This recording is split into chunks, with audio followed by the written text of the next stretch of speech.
Assalamu alaikum. My dear students, in the today's class we are going to discuss the chromatography. Paper chromatography ये क्या process है ये discuss करेंगे आज की क्लास में। उसके बाद 1.11 लर्निंग ऑब्जेक्टिव, 1.12 एंड 1.13 डिस्कस करेंगे और देखेंगे कि क्रोमेटोग्राम पेपर में जो भी इंफॉर्मेशन हमें दी जाती है तो उससे हम लोग किस तरह composition of a mixture check कर सकते हैं कि कितनी कितनी कंपोजिशन के मिक्सचर के कलर्स इसमें मौजूद हैं।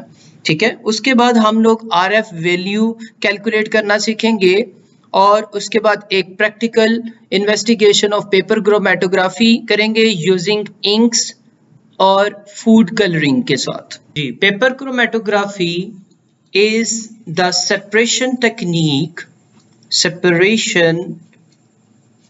technique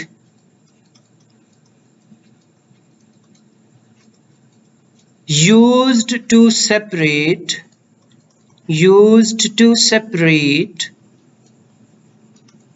the mixture of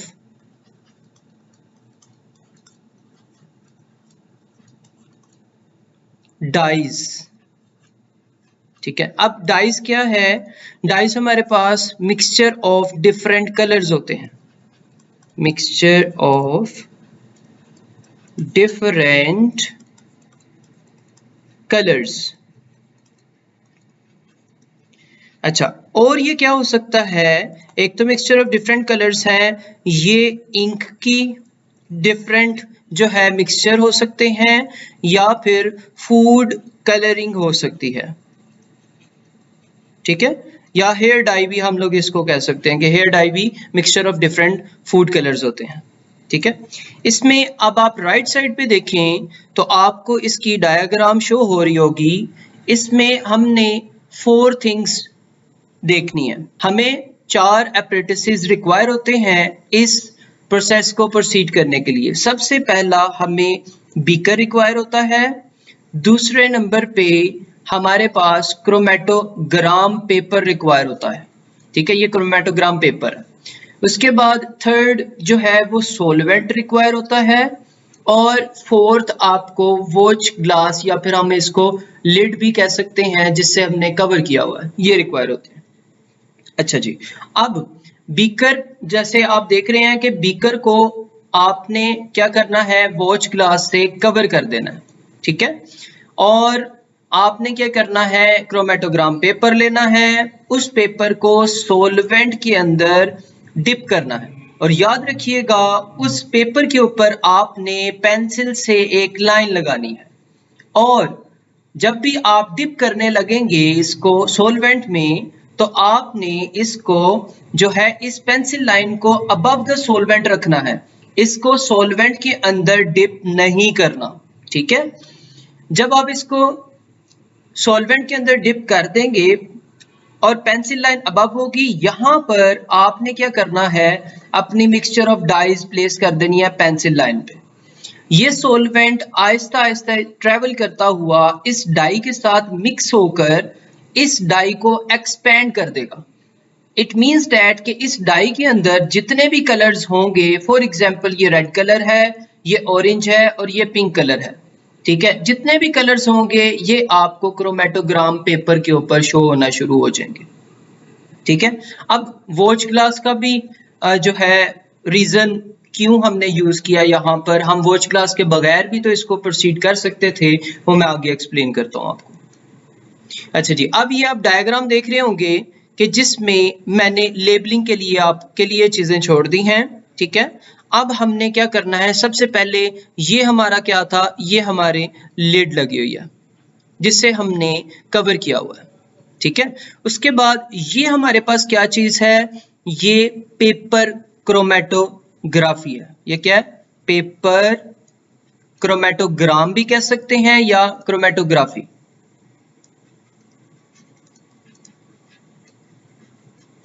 chromatograph. ठीक है, उसके बाद ये जो लाइन लगी हुई थी ये हमने पेंसिल से लगाई थी, पेंसिल लाइन।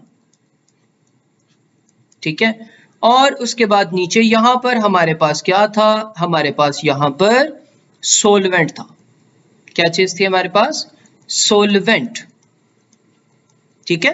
उसके बाद लास्ट पे यहां पर अगर आप ये चीज देखें तो ये हमारी क्या है, ये डाइज हैं, ठीक है। ये डिफरेंट कलर डाइज आपने प्लेस की हैं।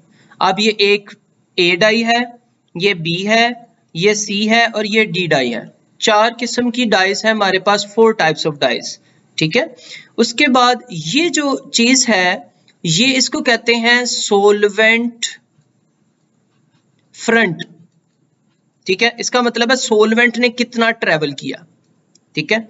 अच्छा जी, अब मैं इसको थोड़ा सा एक्सप्लेन कर दूं। इसमें याद रखिएगा आपके पास वही चीज है और ये बाहर आपने ये जो चीज ली है ये बीकर है, ठीक है। अच्छा, अब होता क्या है कि आपने क्रोमेटोग्राम पेपर लिया, ये क्रोमेटोग्राम पेपर है, ठीक है, ये प्लेस किया आपने और इसके ऊपर लिड लगा दी, बीकर के अंदर सोलवेंट ले लिया और पेंसिल लाइंस को अबव रखा, अबव द सोलवेंट, और फिर इसको डिप कर दिया, ठीक है। डिप करने के बाद ये जो सोलवेंट है आहिस्ता आहिस्ता ट्रेवल करता हुआ इन डाइज को जो है इसके अंदर एब्जॉर्ब हो जाएगा और इन डाइज का डिफरेंट कलर्स आपको शो होने शुरू हो जाएंगे। जिस तरह आप ये ग्रीन कलर और ये ब्राउनिश कलर देख रहे हैं। और इस बी डाई की जब हम बात करें तो इसमें एक ये कलर है ब्लूइश, फिर ग्रीन और फिर ये डार्क ब्राउन, और इस डाई के अंदर एक कलर है और इस डाई में कोई और कलर आपको ऊपर स्पॉट नजर नहीं आ रहा। ये डिफरेंट स्पॉट्स हैं, ठीक है। फॉर एग्जांपल इसको मैं कह देता हूं ये ब्राउन स्पॉट है, ये ग्रीन स्पॉट है, इस तरह के आपको स्पॉट्स मिलेंगे, ठीक है। अच्छा, अब यहां पर एक चीज यहां पे नोट कर लें कि क्रोमेटोग्राम जो पेपर है, chromatogram paper should be dip in the solvent, dip in the solvent, solvent के अंदर ये डिप होना जरूरी है। अगर ये डिप नहीं होगा तो इट मींस दैट आपको ये स्पॉट्स नजर नहीं आएंगे, ठीक है। और एक और चीज याद रखिएगा, पेंसिल लाइन अबव रखनी है। अब इसकी रीजंस पूछता है कि why pencil line should be above the solvent. तो याद रखिएगा अगर पेंसिल लाइन सॉल्वेंट के अंदर डिप कर दें तो क्या होगा, all the dyes placed on the pencil line could be dissolved, वो इसमें सोल्यूबल हो जाएंगी, कुड बी सोल्यूबल या डिसॉल्व भी लिख सकते हैं यहाँ पे, ठीक है। तो हमें हमारे एग्जैक्ट स्पॉट्स नहीं मिलेंगे, ठीक है। इसलिए पेंसिल लाइन को हम लोग हमेशा अबव द सॉल्वेंट रखेंगे। दूसरा पॉइंट ये पूछा जाता है कि why lid is placed, lid को हमने why lid is placed above the beaker. तो याद रखिएगा यहां पर आपने इसके बारे में ये चीज बतानी है कि lid is placed because of evaporation of solvent, evaporation of solvent, ठीक है, because of prevention of evaporation of solvent। यहां पे आपने ये मेंशन करना है प्रिवेंशन, ठीक है, आप प्रिवेंट कर रहे हैं। अब ये जो सोलवेंट होगा, सोलवेंट दो टाइप का हम लोग यहाँ पे यूज करते हैं। एक हम लोग एथेनॉल यूज कर सकते हैं और दूसरा सोलवेंट वाटर हो सकता है हमारे पास। It depends on the situation, ठीक है। वाटर या एथेनॉल हम दोनों यूज कर सकते हैं यहाँ पे, ठीक है। उसके बाद अब यहाँ पर एक और क्वेश्चन आता है कि व्हाई पेंसिल लाइन, ठीक है, why pencil line is drawn with the pencil, pencil से ही आपने क्यों ड्रॉ की। अब इंक से भी तो ड्रॉ कर सकते थे, व्हाई नॉट इंक।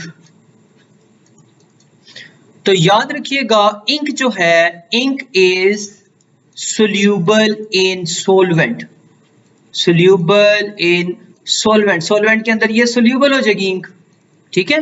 तो इसके डिफरेंट कलर्स अपने शो करने लग जाएगा। और पेंसिल जो होती है made up of graphite, made of graphite, carbon की बनी होती है, ठीक है। और कार्बन जो है वो इनसोल्यूबल इन वाटर है। क्या है कार्बन? इनसोल्यूबल इन वाटर या किसी और सब्सटेंस में ये इनसोल्यूबल है इन एवरी सब्सटेंस। ठीक है, ये एक क्वेश्चन पूछा जा सकता है। अच्छा, अब आपसे एक और क्वेश्चन पूछा जाएगा कि ये जो ए बी सी डाइज थी ये तो सोल्यूबल हो गई, मतलब इन्होंने कुछ ना कुछ पॉइंट्स दिए, इसने ब्लू कलर दे दिया, ग्रीन कलर, इसी तरह ब्राउन कलर, ग्रीन, और ये जो है ब्लू कलर इसने दिया। सी डाई ने भी ग्रीन कलर शो किया। इट्स मीन दैट सी के पास एक डाई है, एक कलर है, बी के पास 3 कलर्स हैं, ठीक है, और ए के पास 2 कलर्स हैं, ठीक है, इसके पास 1 था।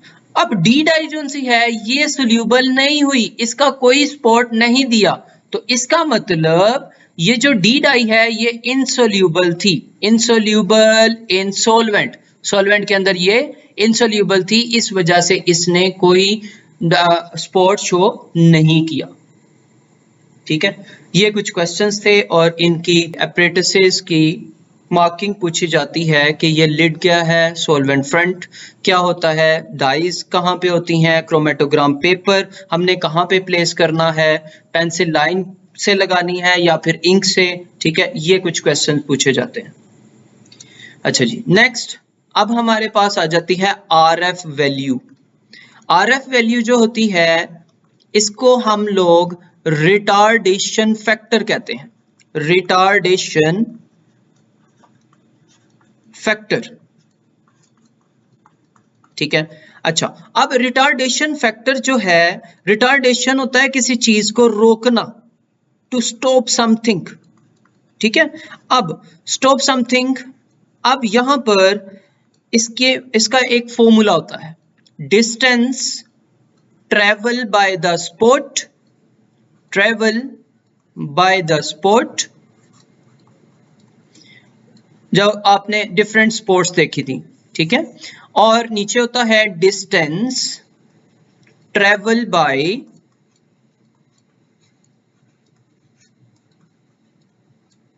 The solvent. ठीक है, इसको सोलवेंट फ्रंट भी लिख सकते हैं, जिस तरह आपने ये देखा कि ये जो लाइन थी, ये वाली, ये जो लाइन थी, ठीक है, ये सोलवेंट फ्रंट की थी, इसका मतलब मैक्सिमम डिस्टेंस कवर इसने सोलवेंट ने इधर तक किया। ठीक है, उसके बाद अगर मैं इधर एक और डाई प्लेस कर दूं, फॉर एग्जांपल मैं कहता हूं ई डाई है और ये यहां तक सोल्यूबल होगी, मतलब यहां तक चले गया इसका स्पॉट। ठीक है, तो इसका मतलब ये इधर क्यों गया है, ये मोर सोल्यूबल है। क्या ये मोर सोल्यूबल, मोस्ट सोल्यूबल भी लिख सकते हैं इसको। ठीक है, ये भी एक क्वेश्चन पास पेपर का पूछा गया हुआ है। ठीक है, अच्छा जी, नेक्स्ट अब यहां पे ये डिस्टेंस ट्रेवल बाय स्पॉट और डिस्टेंस ट्रेवल बाय सॉल्वेंट, इधर एक इंपॉर्टेंट पॉइंट नोट कर लीजिएगा, important point, important note, RF value will never be greater than 1, never be greater than 1। ठीक है, और it always less than 1। ठीक है, ये 1 से लेस होगी और नेवर एवर ग्रेटर देन 1। ठीक है, उसके बाद आपने एक और पॉइंट याद रखना है, आरएफ वैल्यू जो है अगर 0 आ गई तो इसका मतलब डिस्टेंस ट्रेवल ही नहीं हुआ, स्पॉट ही नहीं प्रोड्यूस हुआ, वो डाई जो थी वो इनसोल्यूबल थी, इसकी आरएफ वैल्यू जो है वो हमारे पास 0 आएगी। अच्छा जी, आगे आप अगर आप ये देखें तो यहां पर ग्राफिकल रिप्रेजेंटेशन दी हुई है, ये M means mixture of dyes है, M means mixture of, M means mixture of dyes. ठीक है, और इसमें आगे इसने अलग से सेपरेटली बता दिया, इसमें 3 कलर्स थे, 3 स्पॉट्स इसने दिए। डाई 1 जो सी है वो हमारे पास ऑरेंज कलर की डाई है, डाई 2 जो सी है वो हमारे पास ग्रीन कलर की है, इसी तरह डाई 3 जो है वो भी ग्रीन कलर की इसने स्पॉट शो किया। अब ये क्या चीज है, ये जो x और y इसने लिखा हुआ है। अब मैंने आपको RF वैल्यू का फॉर्मूला लिखवाया था, डिस्टेंस ट्रेवल बाय स्पॉट। अब आप ये देखें तो ये डाई जो 3 है वो हमारे पास ये जो है ये स्पॉट ट्रेवल हुआ है, ठीक है। तो इसका मतलब ये स्पॉट जो है x तक जाएगा, और ये जो y है ये पूरी लाइन, तो ये सोलवेंट फ्रंट तक जा रही है। ये जो होता है ये सोलवेंट ट्रेवल होता है, तो ये डिवाइडेड बाय y आ जाएगा, ठीक है। अब RF वैल्यू हम निकालते कैसे हैं, हमने क्या करना है, स्केल रखना है। समटाइम्स ये मार्किंग गिवन होगी, समटाइम्स ये मार्किंग आपको गिवन नहीं होगी, तो आपने स्केल रखना है और उसको मेजर कर लेना है, ठीक है। स्केल से चेक कर लेना सोलवेंट फ्रंट कितना है, यहां से यहां तक ये सोलवेंट फ्रंट होगा, ठीक है। और यहां से यहां तक ये जो है ये हमारे पास क्या होगा, स्पॉट ट्रेवल, ठीक है।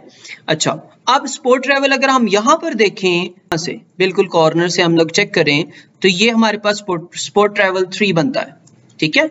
और उसके बाद y जो है वो हमारे पास हम कंसीडर कर लेते हैं ये 4 है, तो 3 डिवाइडेड बाय 4। तो इसका आंसर जब आप इसको डिवाइड करेंगे वो लेस देन 1 आएगा, ठीक है। ये एक मेथड था जिससे हम लोग डिफरेंट कलर्स को के स्पॉट्स को चेक करते हैं कि कितने डिफरेंट स्पॉट्स हैं, ठीक है। किसी एक मिक्सचर ऑफ कलर्स में कितने डिफरेंट कलर्स हैं, ठीक है, वो हम लोग देखते हैं इससे।